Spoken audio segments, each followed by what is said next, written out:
మీ ఎలాంటి వ్యాపార ప్రకటనలకైనా వెంటనే మా ఛానల్ సంప్రదించండి. ప్రస్తుతం మనతో పాటు ప్రముఖ ఆధ్యాత్మికవేత్త, తంత్ర జ్యోతిష్యులు, జ్యోతిష రత్న, జ్యోతిష సామ్రాట్ డాక్టర్ చింతా రుక్మానుగారావు గారు మనతో ఉన్నారు. గురువుగారితో మాట్లాడదాం. నమస్కారం గురుగారు. మాతృదేవోభవ, పితృదేవోభవ, ఆచార్య దేవోభవ. ఓం నమో మాందేశ్వరాయ నమః. అందరూ బాగుండాలి, అందరికీ మంచి జరగాలి. జూలై నెల 2026 కర్కాటక రాశి వాళ్ళకి ఓవరాల్ గా ఎలాంటి ఫలితాలు ఉండబోతున్నాయి గురుగారు? ప్లస్లు ఏంటి, మైనస్లు ఏంటి, వీళ్ళు ఎలాంటి జాగ్రత్తలు తీసుకోవాలి మాసం? జూలై మాసం 2020 సంవత్సరం మాస ఫలితాల్లో భాగంగా కర్కాటక రాశి వాళ్ళకి ఎలా ఉందో చెప్పుకునే ముందు ఈ రాశి యొక్క ప్రత్యేకత ఒక 2 విషయాలు మాట్లాడుకుని మాస ఫలితాలకు వెళ్దాం. కర్కాటక రాశి అంటే జలరాశి, అదేవిధంగా అధిపతి చంద్రుడు, కాలకూటికి 4వ స్థానము, మాతృస్థానము అంటారు దీన్ని. ఈ రాశిలోనే గురువు ఉచ్చస్థితి పడతాడు, ఆల్రెడీ ఉచ్చస్థితిలో ఉన్నాడు.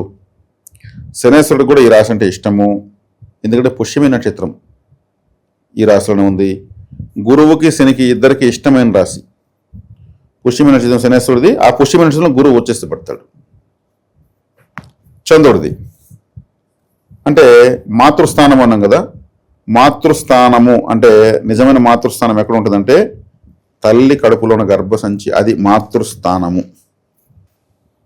ప్రపంచాన్ని జయించేటువంటి పెద్ద మహావీరుడైన మాతృస్థానం నుంచే రావాలి, అక్కడే తయారవుతాడు, మేనిఫెస్ట్ అవుతాడు అతను. అందుకు అది చాలా చాలా గొప్ప రాశి. అందుకే గురువు సంతానకారకుడు గురువు ఉచ్చస్థితి పడతాడు. అంటే ఒక బిడ్డ తయారవ్వాలంటే గురువు కదా జీవకారకుడు. ఆయుష్కారకుడు ఎవరు? శనేశ్వరుడు.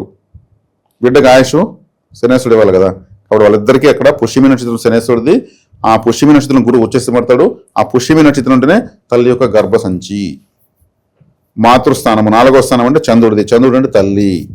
చాలా సున్నితమైన రాశి. గర్భసంచి ఎంత సున్నితంగా ఉంటుంది? ఇంతకన్నా సున్నితమైన ప్రదేశం ఇంకోటి ఉండదు.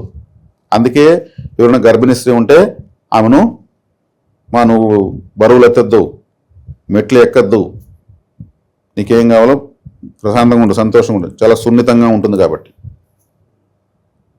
అత్యంత సున్నితమైన రాశి అనమాట.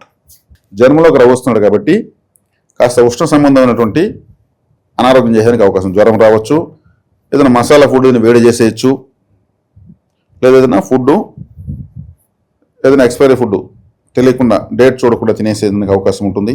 ఏమున్నా కడుపులోకి కదులుతుంది, సున్నితమైన దగ్గర కడుపు, అక్కడికి ఏమవుతుంది, ఉష్ణగ్రహం వచ్చేస్తుంది కదా. కాబట్టి దీనికి అవకాశం ఉంటుంది. వ్యయస్థానంలో బుధుడు ఉన్నాడు. బుధుడు వ్యయస్థానంలో ఉన్నప్పుడు ఏమంటే వీళ్ళు పడుకునేటప్పుడు ఆలోచనలు ఉంటాయని ఎక్కువగా. ఓవర్ థింకింగ్ అవసరం లేకుండా ఆలోచనలు వస్తూ ఉంటాయి. అంతే చెప్తారు, నేను రాత్రి అంతా ఆలోచించా నాకు ఐడియా వచ్చిందంటారు. అంటే రాత్రి అంతా నేను నిద్రపోలేదని అర్థం. బుధుడు అంటే మ్యాథమెటిక్స్, మ్యాథ్స్ టీచర్ ఆయన. బుధుడు వ్యయస్థానంలో ఉంటే ఏమవుతుంది, వ్యయస్థానంలో ఏ గ్రహం ఉంటే ఆ ప్రభావం నైట్ ఉంటుంది. కేతు వ్యయస్థానంలో ఉంటే బెడ్రూమ్లో జపం చేసి పడుకోవాలనిపిస్తుంది వాళ్ళకు, మోక్షకారకుడు కాబట్టి. గురువు ఉంటే కూడా ఏదన్నా పూజ చేయాలనిపిస్తుంది, బెడ్రూమ్ పూజలాగా చూసుకోవాలనిపిస్తుంది. కుజుడు ఉంటే గొడవలు వస్తాయి భార్యాభర్తలకు. శనేశ్వరుడు ఉంటే అసలు పడుకోవాలనిపించదు. నేను పోయి బయట పనుకుంటా, నేను మిద్దె మీద పనుకుంటా, నేను ఇంటి ముందర మంచం వేసుకుంటుంటారు, బెడ్రూమ్లో ఉంటారు వాళ్ళు. శనేశ్వరుడు అంటే బెడ్ కంఫర్ట్ ఇష్టపడ్డు.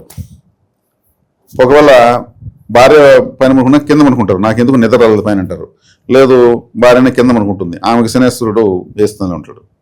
చంద్రుడు ఉంటే అటు ఇటు దొలుతూనే ఉంటారు, మనసు కదా, స్థిరత్వం ఉండదు. ఇంకెవరిని వదిలేసాం మనము? రాహువుని శుక్రుడిని వదిలేము. రాహు ఉన్న శుక్రుడిని ఎక్సలెంట్గా నిద్రపడుతుంది. వాళ్ళిద్దరే కరెక్ట్.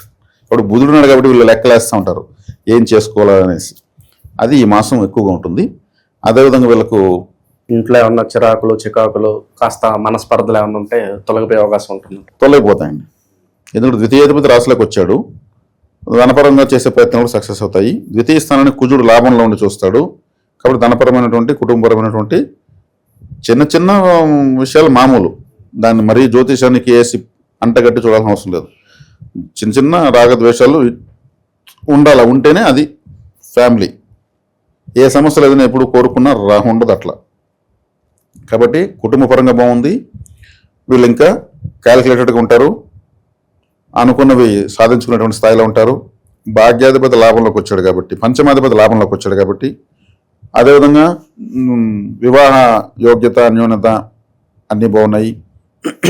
సప్తమంలో రాహు మాత్రం, అష్టమంలో రాహు, అష్టమ రాహు అంత మంచిది కాదు. అష్టమ రాహుని ఎవరు చూడడం లేదు. అష్టమంలో రాహు ఉన్నప్పుడు ఎవరికైనా మోసపోయేదానికి అవకాశం ఉంటుంది, ఏమరపోయేదానికి అవకాశం ఉంటుంది. కేర్ఫుల్గా ఉండాలి.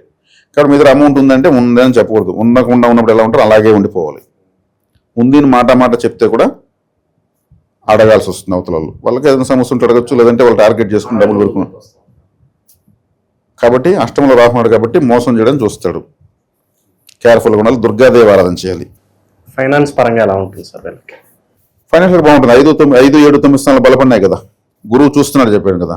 5, 7, 9 బాగున్నాయి అంటే లక్ష్మీ స్థానాలు బలపడ్డాయి గురువు చూపు వల్ల. గురువు జన్మంలో ఉన్నాడు. జన్మ నుండి గురువు రిజల్ట్ ఇవ్వడు, కానీ తను చూస్తున్న స్థానాలు బలపడుతున్నాయి కదా. కాబట్టి పిల్లలకు బాగుంది, తన భర్తకు బాగుంది. తర్వాత 9వ స్థానం అంటే దైవబలం ఉంది అని అర్థం. అంటే వీళ్ళు ఇంతకుముందు చేసుకున్న పూజాఫలం ఇప్పుడు లభిస్తూ ఉందని అర్థం. నిరుద్యోగుల పరిస్థితి గురువు గారు శుభవార్తలు వినొచ్చా వీళ్ళు? నిరుద్యోగులు అంటే దశమాధిపతి లాభంలో ఉన్నాడు. నిరుద్యోగులకు ఉద్యోగ ప్రాప్తి ఉంది. ఉద్యోగ వ్యాపార అనుకూలత పెరుగుతుంది. ప్రయత్నించుకోవచ్చు. ఓకే. వీళ్ళకి పెట్టుబడుల పరంగా ఏమన్నా సలహాలు సూచనలు ఇస్తారు ఏదన్నా? పెట్టుబడి తీసుకుంటే 6వ ఇంటి వాడు గురువు లగ్నంలో వచ్చేసి పెట్టాడు కాబట్టి వీళ్ళు లోన్స్ ట్రై చేయొచ్చు. లోన్స్ ట్రై చేస్తే అవుతాయి. అంటే ఎక్కడైనా అంటే సొంత పెట్టుబడి పెడితే బాధ్యత కన్నా లోన్ తీసుకుని పెడితే బాధ్యత ఎక్కువ ఉంటుంది. అది మనం కట్టాలి, సిబిల్ స్కోర్ పడిపోతుంది, మళ్ళీ బ్యాంక్ వాళ్ళు ఫోన్ చేస్తారు, షూరిటీ వేసిన వాళ్ళకి టార్చర్ అయిపోతుంది. ఇవన్నీ ఉంటాయి. సొంత పెట్టుబడి పెడితే ఇవన్నీ ఉండవు. 6వ ఇల్లు అంటేనే బ్యాంక్ అని చెప్పాను ఇంతకుముందు ఒక రాశిలో ఒక వీడియోలో. కాబట్టి వీళ్ళకు లోన్స్ తక్కువ ఇంట్రెస్ట్ అయినా దొరికితే తీసుకొని చేయడం బెటరు. అప్పుడు వీళ్ళకు సక్సెస్ అవుతుంది. పెట్టుబడులు పెట్టడం మంచిదే. అందుకే వీళ్ళకి సంతోషం వచ్చినా ఎక్కువ వచ్చేస్తుంది, బాధ వచ్చినా ఎక్కువ వచ్చేస్తుంది. సున్నితంగా ఉంటారు కాబట్టి ప్రతి ఒక్కటి డౌట్లు ఎక్కువ వచ్చేస్తాయి. ఇది ఏందో అదేందో అనుమానాలు ఎక్కువ ఉంటాయి.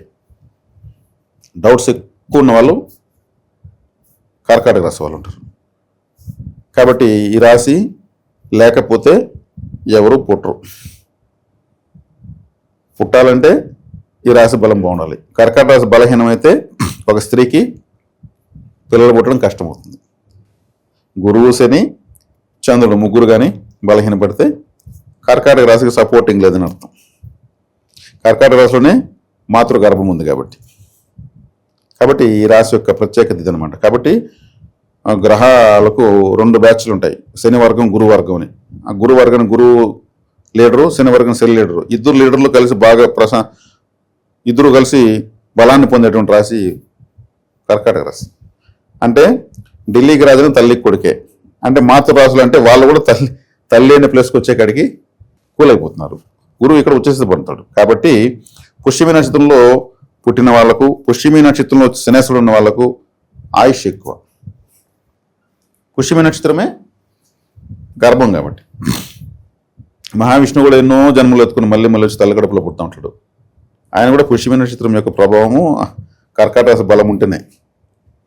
కాబట్టి ఇది పరిస్థితి. ఇక జూలై మాసము ఎలా ఉంది అని చూస్తే, జూలై మాసము ఈ రాశిలోనే గురువు ఉన్నాడు. ఈ రాశిలోకి 17వ తారీఖు రవి వస్తున్నాడు, ద్వితీయాధిపతి రవి. రాశికి వ్యయంలో బుధుడున్నాడు, లాభంలో కుజుడున్నాడు, భాగ్యంలో శనేశ్వరుడు ఉన్నాడు, అష్టమంలో రాహు ఉన్నాడు, ద్వితీయంలో కేతువు శుక్రుడు ఉన్నారు. ఇక్కడ వచ్చేకాడికి భాగ్యంలోని శనేశ్వరుడిని గురువు చూస్తాడు. అదేవిధంగా 7వ స్థానాన్ని గురువు చూస్తాడు, 5వ స్థానాన్ని గురువు చూస్తాడు. 5, 7, 9 స్థానాలు గురువు చూస్తాడు. కాబట్టి ఈ 5, 7, 9 స్థానాల బలము వీళ్ళకు ఉంది.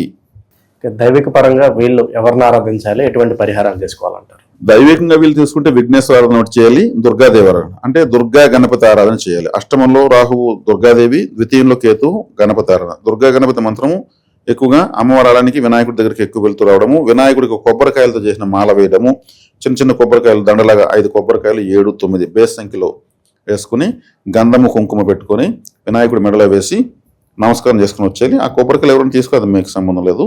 దుర్గాదేవికి, దుర్గాదేవి ఏం ఆశిస్తుంది? నిమ్మకాయలు, కొబ్బరికాయలు, గుమ్మడికాయలు, పొంగలి, ధూపము అంటే అగరబత్తులు ఇట్లాంటివే. దీంట్లో మీరు ఏది చేయగలిగితే అమ్మవారికి సమర్పించుకుని రావడం వల్ల అష్టమ స్థానంలో ఉన్నటువంటి రాహుదోషము నివర్తించబడుతుంది. ఓవరాల్గా ఈ నెల వీళ్ళకి ఎలా ఉండబోతుందో మంచి విశ్లేషణ అందించేస్తాం. ధన్యవాదాలు.